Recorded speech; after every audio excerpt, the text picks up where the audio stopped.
Estamos começando mais um podcast Bacon. Tudo bem com você? Nesse 22º episódio, vamos trazer pela primeira vez aí um anime, uma adaptação de um mangá. E foi algo que foi recomendado lá na nossa página do Instagram. E a gente aproveita até já logo nesse começo, né, para falar das nossas páginas. Siga-nos, né, no Instagram, né, que é no @baconpodcastbr. O link também está na descrição. Ou o nosso Twitter, que é a mesma coisa, @baconpodcastbr. E também não deixa de se inscrever lá na nossa página do YouTube. O link aí na descrição tá o link direto desse episódio. Então depois que você ouviu o episódio, se você gostou, não também esquece de deixar o seu like, que isso vai nos ajudar bastante. Então voltando pro tema aí desse nosso podcast, foi uma recomendação, né, pelo Instagram, como eu já disse. Violet Evergarden, não sei nem se é assim que diz aí. Esse anime do gênero drama, né, rodeado aí por toques de fantasia e com certo fundo romântico. Muito bem, então, meus caros nerds conservadores dessa terra de Santa Cruz, acompanha-nos aí nesse novo episódio do Bacon Podcast.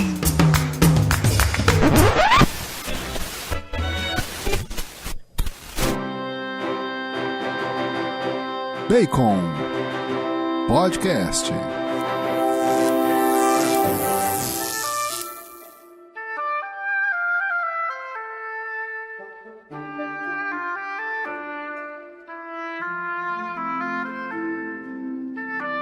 O meu nome é Lucas e hoje, pela primeira vez aí, a gente vai ter essa experiência, né, de poder falar sobre um anime. E junto comigo também estão participando os irmãos Monzambani, a Fernanda.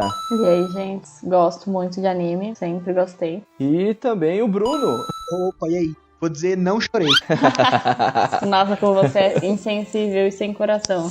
Porque não tem como. Pois é, teve uns episódios ali que saiu umas lagriminhas, né? Eu acho que a série, ela tenta te dar uma espremida nesse sentido, né? Mas enfim, faz parte da vida, bonito, né? Anime 3D, né? Vem areia na cara. Pois é, então vem areia na cara. Não, é muito bonito, cara. Nossa, gostei demais. Fazia tempo que eu não gostava de uma light novel assim. Nossa, a gente chegou com um conceito novo, light novel. Explica pra gente o que é isso aí, então. Vai lá, Bruno, você que falou sobre isso no grupo do WhatsApp. Minha parte é a sinopse. Muito bem, então, Bruno. Então, dê-nos a sinopse e já a definição dessa light novel aí, o que significa isso.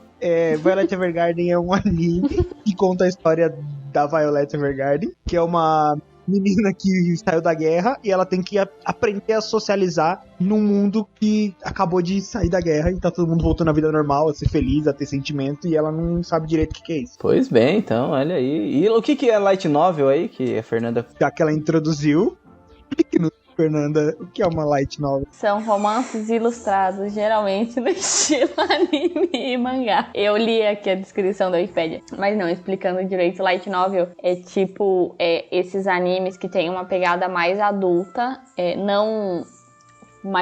é mais profundo, porque a maioria dos animes que pelo menos eu e o Bruno estamos acostumados a assistir, tipo Naruto, Cavaleiros, Dragon Ball, elas têm uma pegada mais infanto-juvenil, uma pegada mais jovem. As light novels são para um público mais adulto. É como se fosse uma novela para eles. Então tem mais romance, é uma coisa mais séria e normalmente tem um sentido mais profundo por trás. Não é só lutinha e poderzinho. Nada contra. Gosto bastante. É parte de um romance um pouco mais adulto, com uma característica mais novelesca mesmo. Exatamente. Exemplos, esse exemplo maravilhoso que já fica aqui minha recomendação é Tsubasa, não do futebol, que isso gerou confusão no nosso grupo do WhatsApp, porque eu não sei falar o nome completo do anime. É Chronicles não sei o que lá. Tsubasa Reservoir Chronicles. É esse negócio aí. É com a Sakura do Sakura Card Captors e o Shaoran da Sakura Card Captors, mas na verdade é eles em uma outra dimensão, em uma outra realidade, mas é mais ou menos o mesmo traço e eles já adolescentes. Eu gosto mais desses animes infanto-juvenil que a gente cresceu vendo, Naruto, Cavaleiros, Dragon Ball não tanto, mas Hunter x Hunter e Rock Show, essas coisas assim. E esses estilos mais light novel. Os animes que eu conheço, assim, que eu lembro, são aqueles mesmo que eu assisti quando era criança, mesmo pegando reprise, porque Cavaleiros Zodíacos eu peguei a reprise já, não peguei já o o que foi lançado dos anos 80, acho que o Bruno pegou, né, o primeiro. 91. Eu sei. Não, tudo bem que ele tem alma de 90 anos, mas não exagera, né? Mas assim, e tipo Dragon Ball, né? Dragon Ball, sim, eu fui acompanhando pelo menos o lançamento no Brasil, né? Esse eu realmente brincava até, né? E tipo, Cavaleiros Zodíacos, né? Como eu já disse. Depois tem aqueles também mais antigos ainda, né? Mesmo o naipe ali do Cavaleiros, né? Que é Yu Yu Hakusho também, que é antigo. Mas é muito bom. Sim, que é muito bom. Então, assim, eu meio que parei ali no tempo. Depois de um tempo fui assistir Naruto, mas não assisti tudo, né? Não acompanhei ele inteiro. Muito grande, não dei conta. Eu assisti o Inferno de Dante. Foi daí que eu quis ler Ah, a mas Divina é Comédia. top. Gente, Inferno de um Dante é muito anime bom. me fez querer ler um dos clássicos da literatura. Olha como que as coisas são. Vou assistir esse aí, hein? E é muito bom, é muito viu? bom, é sensacional. E faz você querer confessar na hora. Porque você fica com medo de ir pro inferno, meu filho, que olha, só por... Inclusive, a gente podia fazer um podcast desse anime, é muito bom. Verdade. Vale. E aí a Valeria gente já muito a entra pena. na obra. Deixa eu chegar primeiro meu livro aqui. Tá bom.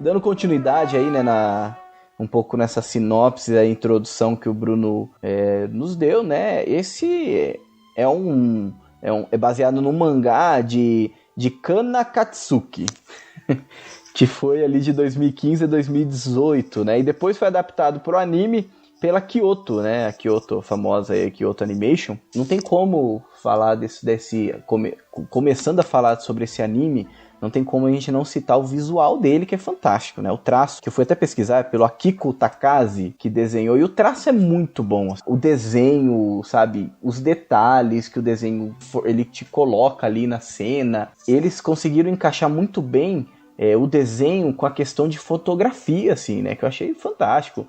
Em vários momentos ali que eles focam na paisagem, foca ali numa rosa, e um estilo ali que te coloca dentro mesmo, né? Por ser drama, o traço tem que ser muito bom, por ser um anime ali que é do gênero drama, né? Pra poder prender sua atenção, tem que ser um traço excelente, assim. Então, uma das coisas que mais chamou a atenção, assim, logo quando eu comecei a assistir, foi justamente o visual, né? Não sei vocês. E também a sonografia, né? Que as músicas ali, eu acho que elas combinam... A trilha sonora, ela combina muito bem, assim, com o anime. Também seguindo essa mesma direção aí de imersão, né? Então, é muito bonito, assim, muito bonito mesmo. Tudo ali, os detalhes ali, é muito bem feito, né? Em relação à trilha sonora, ela passa muito bem, assim, colocado nos momentos certos. A hora que termina o episódio, que é meio triste, assim, que começa aquela musiquinha, a ending do anime, é muito legal.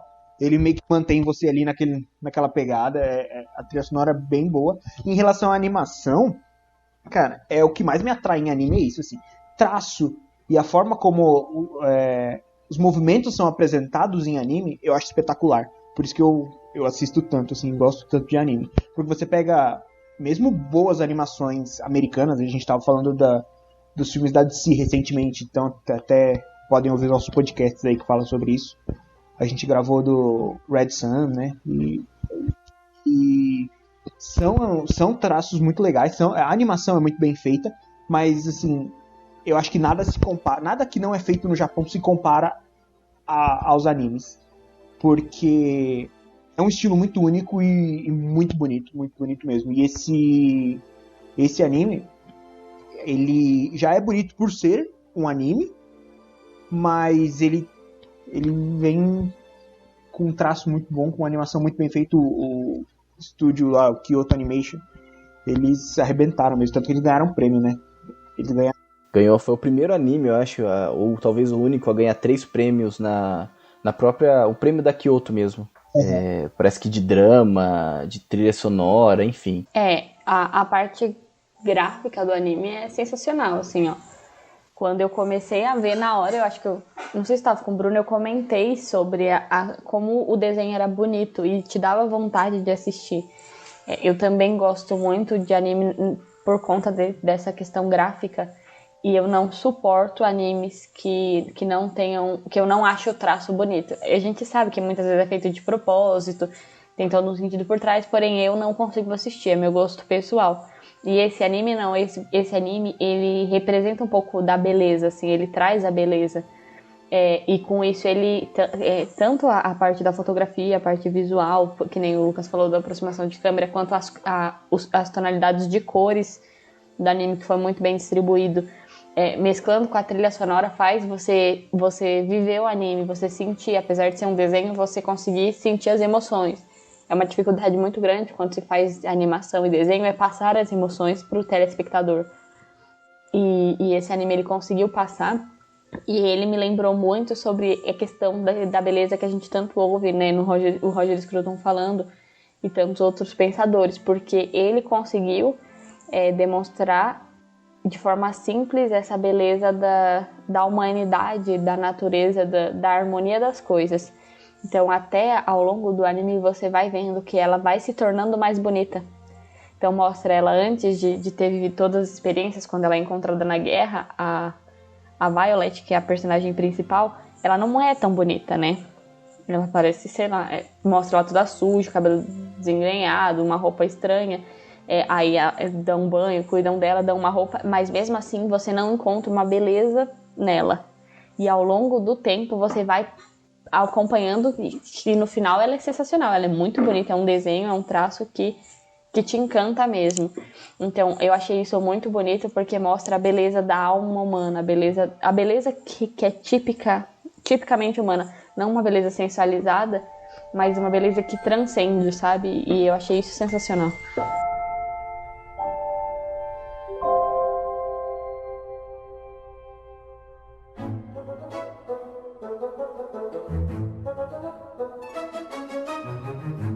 Em relação à parte de que o foco do anime como um todo é transmitir sentimento, né?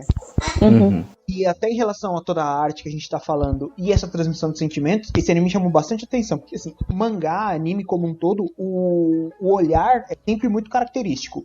Os japoneses gostam muito de transmitir as coisas através do olhar. Isso seja em anime mais sentimental, quanto anime shounen, anime jovem, de luta, sempre tem poder nos olhos, né? Vocês já repararam? A maioria Já. muda o olho, O mostra olho o poder até ali. brilha, né? A hora que mudou a cor do olho, você sabe que o cara vai te sentar porrada. Ou ele fica então, mais fininho, assim, é que ele tá muito bravo. quando ele é do mal, o olho ele é mais traços retos, né? Mais selvagem. Uhum, O olho exatamente. sempre transmite muito, isso eu acho bem interessante. Agora, nesse anime, o olho ele tem, né, ele tem até papel no roteiro, na história, porque ela fala muito dos olhos do Major lá, né, entrando um pouco no enredo, mas a transmissão de sentimentos você vê que é tão trabalhado que eles colocam, quando o personagem tá corando, coloca a bochecha, não é tão exagerado quanto na maioria dos animes, é um negócio mais Delicado. contido, mais delicado. O jogo de luzes também, às vezes no meio de um diálogo mais sentimental, de repente a cara dela tá mais escura, aí o sol bate e muda a cara dela e o brilho do sol batendo no rosto dela. É muito bem construído para os detalhes transmitirem o sentimento, assim, visualmente falando, fora o roteiro. E aí entra ainda a trilha sonora sensacional, que termina de completar a experiência, né? Muito legal. Interessante que vocês colocaram sobre essa questão do sentimento, né? Vocês falaram sobre isso. E realmente, Violet Evergarden, ela é uma imersão mesmo em várias emoções, né? Essa personagem, né, principal, antes dela encontrar esse grupo que praticamente criar ela, né, e reeducar ela, né, a ter sentimentos, enfim...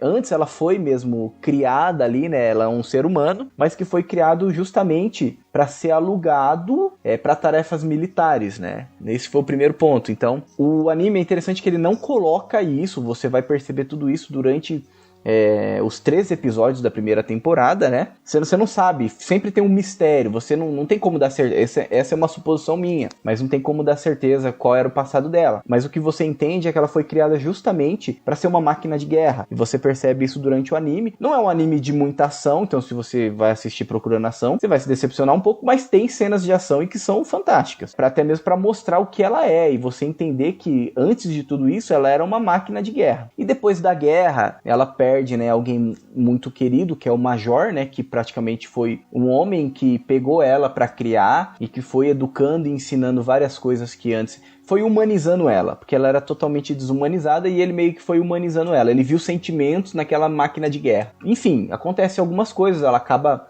perdendo, né, o Major, e isso não dá nem pra contar tanto com spoiler, porque você já sabe já logo no início do anime que isso aconteceu, né? Por conta da guerra. Então, é um anime que fala muito os frutos da guerra, né? O pós-guerra, né? Aquilo que causa nas pessoas. E ela, então, junto com esse outro grupo, ela vai aprendendo a se humanizar mesmo. Ela vai aprendendo, ela vai se humanizando através de sentimentos. E por que eu falei tudo isso? Porque ela é uma personagem muito fria, né? No começo, pelo menos. Ela é uma personagem que não tem sentimentos. E mesmo assim, você consegue se conectar com o personagem. Normalmente a gente se conecta com personagens por conta dos sentimentos, por conta das emoções. Mas o desenho é tão perfeito, assim, nesse nível de detalhamentos, nesse nível de ilustração, que você se conecta, mesmo ela não tendo sentimentos nenhum, mesmo ela sendo totalmente fria. Disso que você está falando, duas coisas me chamaram muita atenção durante o anime. A primeira delas é que até hoje, até agora, até esse momento que a gente tá gravando, eu não sei dizer se ela é humana ou se ela não é humana. Exatamente. Até agora eu não sei dizer se, tipo, ela foi criada em laboratório, ela nasceu de alguém, o que aconteceu, quem que é ela? Tipo, parece que tem sangue, perde braço e tudo, mas ao mesmo tempo eu não sei nem dizer se ela é humana. E, sei lá, um homúnculo, tem outros animes que tem essas coisas. Eu não sei o que ela é. E outra coisa que você falou de ir humanizando ela, isso pra mim foi acho que até o objetivo do anime, espero que seja, porque se não for, eles acertaram mais nisso do que eles queriam, porque eu nem percebi o resto.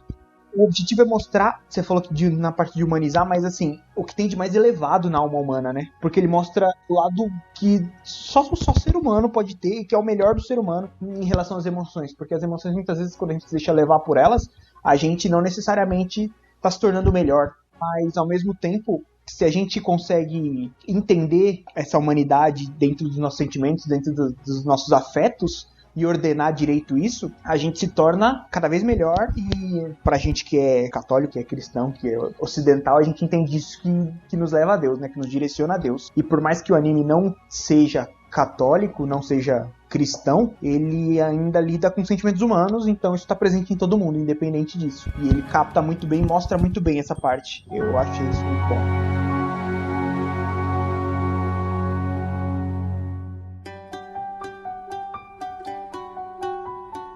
Sim, o anime ele mostra ela encontrando a própria humanidade, né? E que o Lucas falou assim, que o anime faz a gente se conectar com ela mesmo enquanto ela é fria. Mas é porque também logo no início você tem uma demonstração gigante da humanidade dela, que é quando ela pergunta sobre o Major. Então, claramente mostra que a vida dela é devotada ao Major. Ela não sabe nada de como funciona os sentimentos humanos, como funciona nada, basicamente, do que é ser humano. Só apenas obedece, né? Exatamente, mas ela tem uma conexão com o Major muito profunda, que por mais que ela não saiba o que significa o eu te amo do Major, você claramente já vê e já percebe que ela ama o Major, porque ela devota a sua vida a ele, e aí você vai acompanhando ao longo do anime ela aprendendo sobre o amor, mas não sobre o amor em relação ao Major, mas sobre o amor em relação ao outro.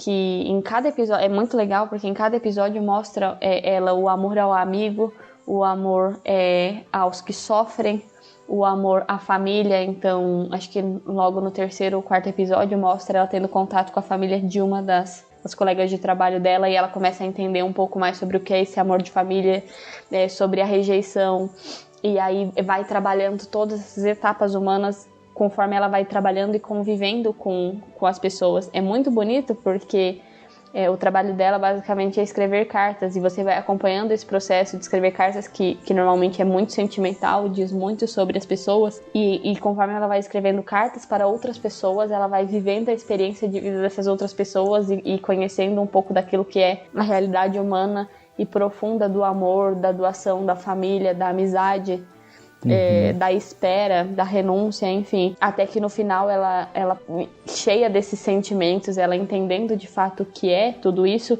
ela entra num conflito muito grande, porque ela foi na guerra e ela matou muitas pessoas. E aí começa o processo dela de redenção também, né? Que eu acho que também é um ponto central desse anime. Porque logo acho que no primeiro episódio, o chefe dela fala que você está queimando, mas você ainda não percebe. E o que você vai fazer quando perceber isso? E aí só no final, acho que num dos últimos episódios, ela percebe que de fato ela tá queimando de culpa por tudo aquilo que ela fez, porque ela fez coisas muito graves, ela matou muitas pessoas que tinham e ela fala, tinham famílias, tinham sonhos, e o que ela vai fazer em relação a isso? E aí ele fala, você já está fazendo, porque cada vida que você tirou é muito importante, mas e cada carta que você escreveu e que demonstrou o sentimento e demonstrou o amor e que você colocou toda a sua alma para as pessoas nisso?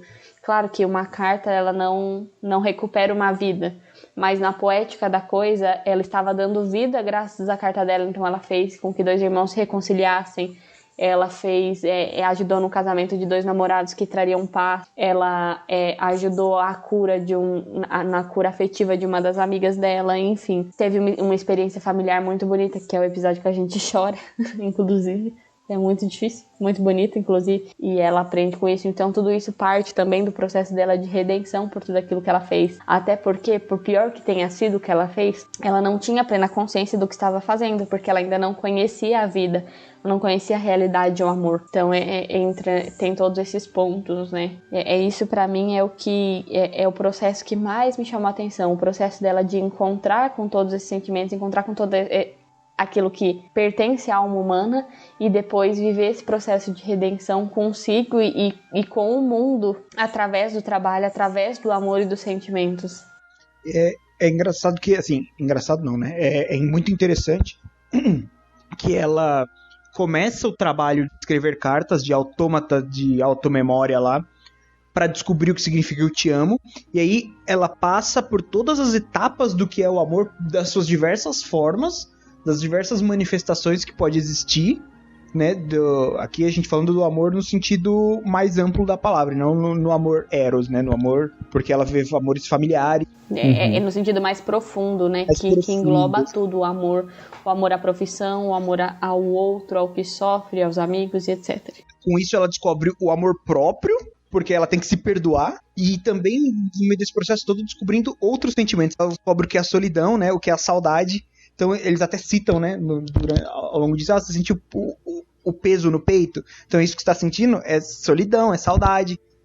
Tipo, ela vai descobrindo todos os sentimentos envolvidos nesse amor, né? Porque o amor, ele traz consigo diversas outras emoções e diversas outras virtudes também. Ela vai se tornando uma pessoa mais virtuosa e isso ajuda muito no processo de redenção. Se tornar uma pessoa melhor, né? Como a gente colocou no início, ela era usada como um boneco de guerra, né? Depois ela começa a ser criada por umas pessoas que escrevem cartas, né? Como vocês disseram aí. Essas pessoas escrevem cartas e ela começa a querer escrever cartas também para aprender, né? Ela começa a querer trabalhar nesse correio, digamos assim, né? Como uma autômata de memórias, né? Para poder transmitir as emoções das pessoas através das cartas. Então tem todo um processo dela aprender a escrever, como que é, toda a dificuldade que ela tinha, porque a primeira carta que ela escreve parece um relatório, não tem emoção, não tem sentimento. Então ela vai descobrindo isso, e conforme ela vai escrevendo as cartas para as pessoas, né? Então antes ela usava como boneco para destruir, tanto que tem até um episódio que mostra isso. E agora ela é usada como uma forma de unir, né, as pessoas. Então ela escreve para unir. E através da transmissão dos sentimentos pelas palavras, pela escrita, ela vai aprendendo também os sentimentos, né? ela vai lidando com as emoções das pessoas, vai aprendendo dessas emoções. Não conhecia a palavra, né? Ela não entendia o que era eu te amo. Esse major que nós falamos no início, ele antes de morrer, né? Que na verdade a gente não sabe se ele morreu mesmo, não mostra o corpo dele, né? Pra mim, quando não mostra o corpo, a pessoa não morreu. Porque não tem necessidade de não mostrar, né? Então. Mas enfim, nessa temporada pelo menos ele não volta. Ele fala no final, ele fala assim, olha, eu te amo. Ele fala assim, ó, sobreviva, seja livre, e do fundo do meu coração eu te amo. E naquela hora, nossa, ela começa a chorar. Mas o que é isso? Eu não sei o que é isso. O que é amo? O que é amo? Eu não sei o que significa isso. Depois ela vive todo esse processo de descoberta, né, das emoções, justamente para entender o que é a palavra amor, né? Uma busca para interpretar e entender o que é o amor. E o amor passa por todos esses sofrimentos, né? Não tem como separar uma coisa da outra. O Lucas percebeu até um nó na sua garganta. Você chorou nessa parte, né? Fala a verdade. Não, eu chorei no 10º episódio. Até porque quem não chora no 10º episódio, boa gente não é. Claramente não tem corações. É um não robô. Tem coração. Cara, nossa, é muito bonito. Não sei como, Bruno. Você tem problema.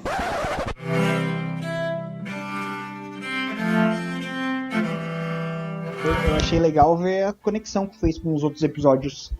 Então aqui sim. Apresentar, né, os pontos que a gente não conhecia da história dela, fazendo conexão com todas as etapas que ela passou como escritora de cartas dos outros episódios anteriores. É muito legal. A hora que você vê a conexão toda, tudo aquilo amarradinho, você percebe que os caras capricharam e botaram o coração ali também na hora de escrever, igual ela faz. Sim, foi muito bem pensado, né? É legal quando você pega uma história assim que tem começo, meio e fim e, tipo, é muito bem pensada, não é vamos vender. Não é tipo novela, assim, episódiozinhos, né? Como que é o nome daqueles episódios que é cheio no Naruto lá? Filler. Os episódios que, tipo... Não, pelo amor de Deus, então, filler é né? demais. Não, ninguém merece. Inclusive, Naruto eu tive que ver o mangá, porque eu não ia estar aguentando mais filler no anime, eu fui ler o mangá. Eu também fiz isso. Aí depois só que eu assisti os episódios específicos do anime, que eu sabia que não era filler. Porque, olha... Imagina, o negócio tá lançando, porque era assim, né? Lançava um por semana, aí lança e você olha, putz, mano, começou um filler. Caraca, velho. Aí aquele filler vai ter 5 episódios. Hein, ô Lucas, você que talvez não saiba dessa informação, mas toda a saga de Odin de Cavaleiro do Zodíaco é filler inteira. Por isso que não é muito boa. Você realmente. ouvinte novinho que nunca viu Cavaleiros porque você é novinho, quando você for ver, pode pular. Por favor, assista, porque é um clássico. Que inclusive a gente ainda vai falar aqui, hein? Eu gosto da ideia, hein? Tem tudo Eu a gosto ver, também. tudo a ver aí, tema, com o Ocidente, especialmente. A gente sempre tem motivo pra falar da mitologia grega, né? Por mais que foi feito pelo Oriente.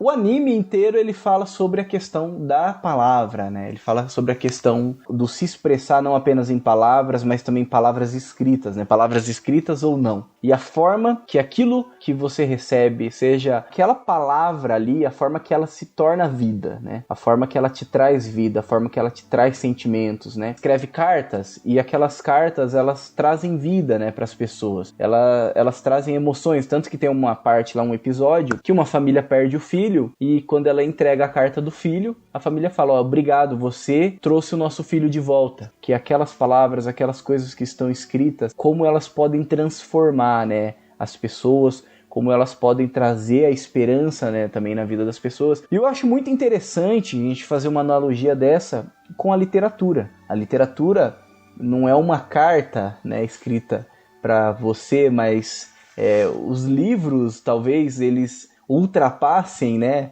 aquilo que pode também conter dentro de uma carta, não só livros, mas poemas, né, e a forma que durante eras, a capacidade que essas palavras, né, que esses parágrafos, que essas páginas têm de transformar, né. Se a gente pega aí, por exemplo, quando a gente vai pegar os escritos de Platão, por exemplo, que até hoje é vivo, como que pode uma coisa de muitos e muitos anos atrás ainda ser usado, ainda ser uma ideia viva, né, no meio, seja no meio acadêmico, também como vida, né, aquilo que você pode usar na própria vida. É claro que a gente não poderia deixar de falar também sobre as Sagradas Escrituras, e que até hoje são vida, são presença, nós acreditamos como palavra de Deus. Mas voltando para o lado da literatura, né, como que essas palavras elas têm essa capacidade de mudar, né? Essa capacidade de transformar, e como diz até o próprio Olavo de Carvalho, a literatura tem capacidade de prever, ela já escreve aquilo que vai acontecer, né? E isso é muito bonito, né? Foi muito bom você ter trazido esse ponto, porque é um ponto importante e muita preocupação. Em relação à literatura, o próprio Olavo também fala bastante disso, que Homero construiu uma civilização, né? Toda a literatura de Homero, ela serviu de influência para todos os jovens gregos que aprendiam a ler, e que isso pautou toda a civilização grega durante muito tempo. E não só isso, mas depois ela serviu de influência para os romanos e depois para os medievais, e até hoje está aí, né? Então, de fato viva, que transcende e muda a cabeça das pessoas. E não só isso, mas todo o imaginário, né? Você falou que a literatura prevê, a literatura, ela mostra até onde a imaginação humana pode ir. Então, se a gente não alimenta a nossa imaginação, a gente não expande. Se a gente não expande, a gente não alcança novas coisas, novos desenvolvimentos humanos, né? Não só na questão transcendental, mas na questão natural também. Novas descobertas. Por que os Simpsons, por que os Jetsons, por que filmes futuristas conseguem prever tecnologias que vão surgir? Porque é a imaginação humana que vai buscar novos limites, que vai buscar possíveis utilidades para facilitar a vida do homem, e as pessoas acabam por inventar aquilo lá. A parte da preocupação, acho que a Fernanda vai saber falar disso melhor do que eu, a interpretação de texto, nosso conhecimento da nossa sociedade atual em expressar tá ruim. Porque você vê que o mais importante no anime é a transmissão da vida e da alma da pessoa no se expressar. Aquela carta, ela continha a alma da pessoa porque ela expressava o que a pessoa sentia. Hoje a gente não sabe se expressar. A gente tá aqui no podcast, mesmo com o esforço que a gente tem, a gente não consegue transmitir exatamente tudo aquilo que a gente pensa. Olha os escorregão que eu dou aqui pra falar e que a gente tem ao longo do podcast, a dificuldade de expressar. Então a gente tem essa dificuldade, e se a gente olhar amigos, pessoas e a sociedade como um todo, a gente olha até os jornais, olha a dificuldade e olha a capacidade reduzida de se expressar que a gente tem. Isso é bem triste, e isso acaba por perder toda essa transcendência que o anime mostra, né, da alma humana.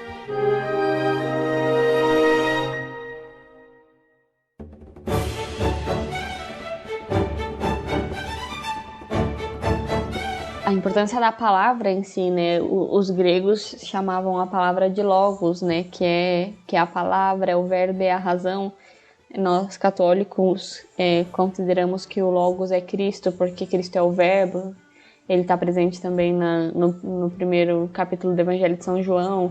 E o verbo se fez carne e habitou entre nós. E mostra a importância da palavra criadora, da palavra que tem o poder de conceber vida.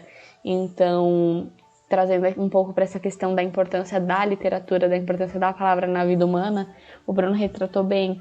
Hoje, infelizmente, na sociedade, as pessoas, pela falta de contato com uma literatura transcendente, com uma literatura mais clássica, com uma literatura mais que te desafie, cada vez mais as pessoas estão com dificuldade de se expressar e de se conhecer, porque na literatura você também se conhece, né? Quantas vezes a gente não tá lendo um clássico e nós nos identificamos com um determinado personagem.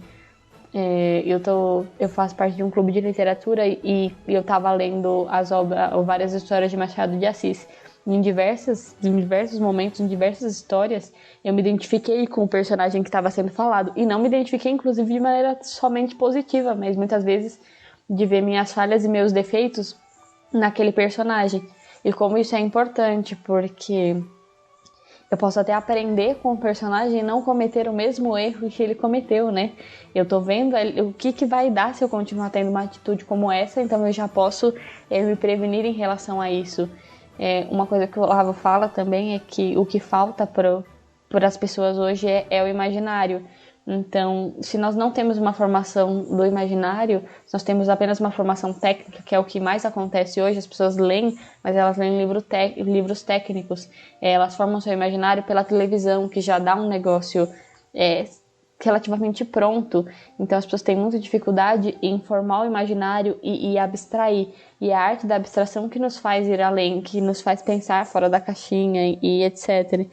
Então, infelizmente, hoje a gente encontra essa questão da falta do imaginário muito forte, assim.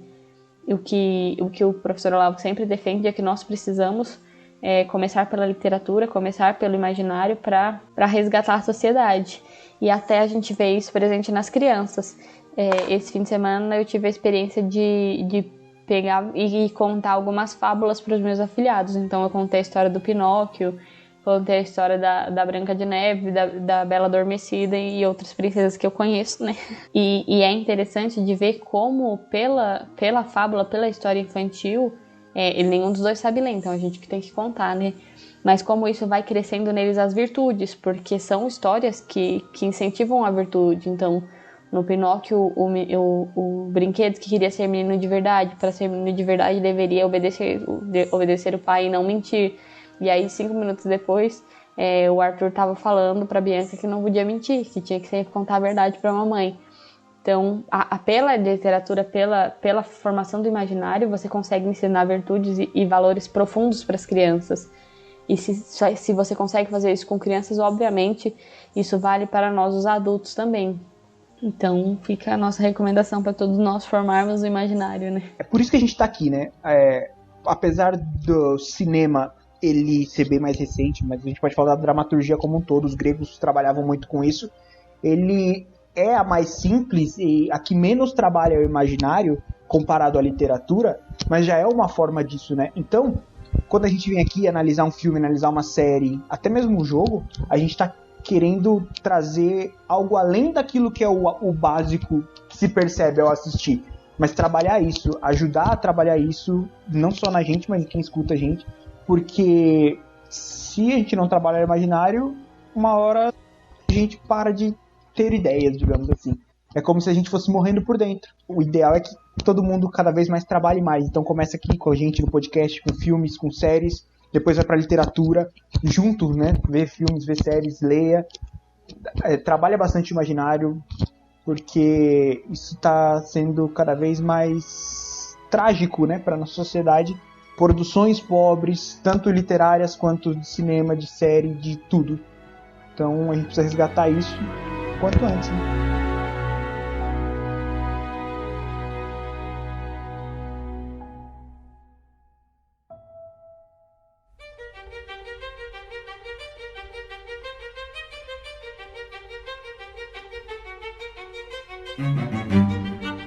Então vamos entrar nesse momento aí que são as votações, o momento final desse nosso podcast.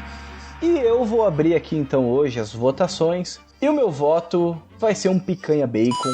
É um anime fantástico, é um anime que mexe sim com os sentimentos, com as emoções, que te faz refletir. Não é uma coisa apelativa pro emocional, mas é uma coisa que te faz refletir sobre o verdadeiro sentido, né, de cada coisa. Sobre a questão do quanto você tem a capacidade de expressar, de ser afetuoso, enfim. Então é um anime que faz você repensar um pouco, né, também na vida. Então você consegue trazer, por mais que seja uma fantasia, mas você consegue trazer também para a realidade. E dado isso, né, dado a reflexão que eu consegui tirar a partir desse anime, dada a qualidade, a produção, é tudo muito bem colocado, é tudo muito bem pensado, muitos detalhes, tudo muito sensível, digamos assim. A construção dele é muito sensível, né? E por esse motivo, a minha nota é Picanha Bacon, acho que merece a nota máxima. E muito bem, então, Bruno, qual é a sua nota, por favor? Difícil, viu?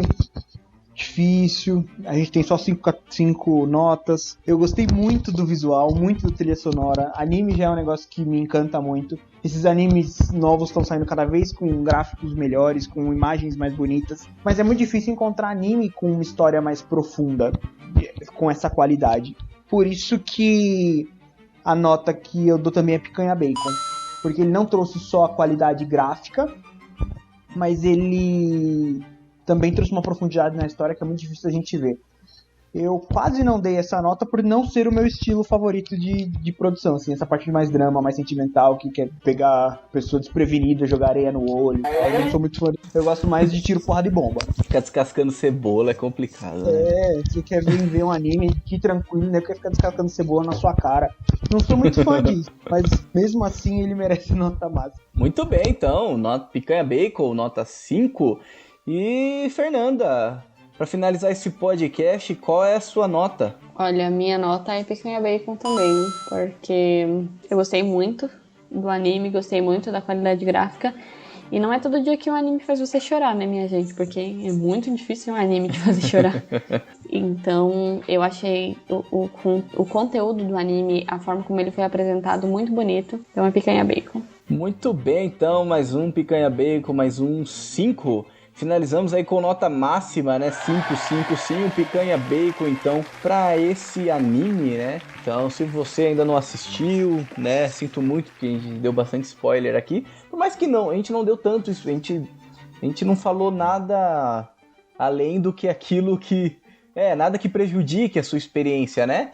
Mas, se não assistiu, corre lá, assista, né? E também, se você gostou desse podcast, não deixe de entrar lá no YouTube, assinar o canal e dar um like lá, caso você tenha gostado. E também nos siga, né, nas redes sociais, como a gente falou no início, e deixe a sua sugestão, seu comentário, sua crítica, sua correção. Nós queremos movimentar um pouco mais as redes sociais justamente para isso. Então é isso. Muito obrigado aí você que nos acompanhou até o fim desse podcast. Fique com Deus. E nesse dia da toalha, né, dia do Orgulho Nerd, nós estamos gravando aí dia 25/5. Que a força do bacon esteja com você.